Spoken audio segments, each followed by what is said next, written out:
Donald Trump's big choice at Davos. Donald Trump will be attending this year's World Economic Forum. Inevitably, attention will focus on whether the US president projects a commitment to internationalist values or reiterates his commitment to truculent nationalism in the name of making America great again. Attention will also focus on the question of the durability of the current economic and market upswing that has buoyed the spirits of businesses and investors around the world. While President Trump will probably try to take credit for all the economic good news, it is unlikely that he deserves it. He is president of the US, not the whole world. And the economic surprises in the rest of the world have been more favorable than those in America.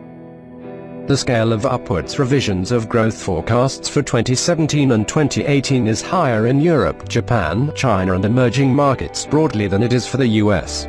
Many other stock markets have outperformed those in the US. If Mr. Trump's pro-business policies were driving the global economy, one would have expected an increase in net capital flows into the US.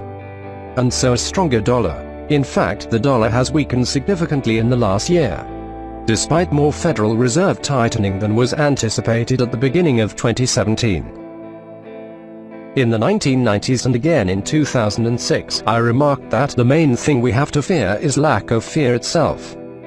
Today there is an undercurrent of geopolitical concern that was not present at those times.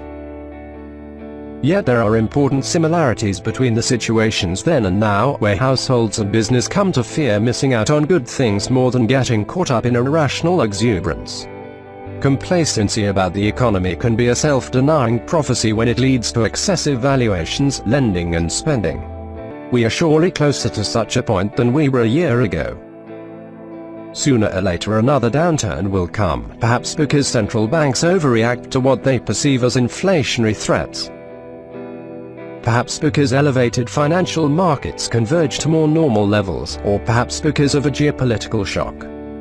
The world will have much less room than usual to maneuver if and when recession comes. From a narrow economic perspective, there will be much less room than the usual 500 basis points of space to bring down rates. There will also be much less room for fiscal expansions than there was when countries were less indebted. The kind of agreement forged in London in 2009 between the G20 group of most developed countries to keep markets open, support international institutions and cooperate to stimulate their economies seems much more difficult today. And there is the real risk in many countries that recession will reinforce tendencies towards authoritarian nationalist politics. If the short-run concern of those gathered in Davos is how the world will deal with the next recession when it comes, the long-run one has to be the declining appeal of democratic global values. In countries as diverse as the US, UK, Turkey, Russia, Israel and China, it appears the governmental platform that commands the most popular support is rooted in nativism, nationalism and negativism.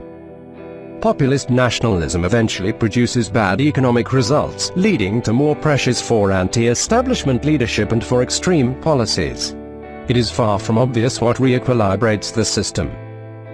It is hard to predict whether the president will seek to reassure or provoke his audience in Davos.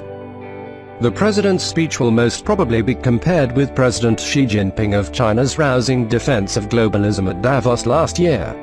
Mr. Trump will be further challenged by the suspicion that his rhetoric cannot be relied on to be consistent from speech to speech, let alone to be consistent with subsequent action.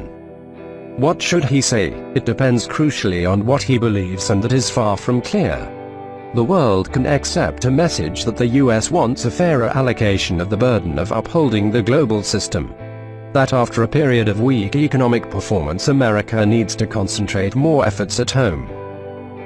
And that it will be guided by its economic and security interests and not the promotion of abstract values. But such a message needs to be accompanied by clear signals that the US will strive to be a reliable and predictable partner. That it understands its interest in strong, effective global institutions, and that it recognizes that even self-interested nations can benefit from thoughtful diplomacy.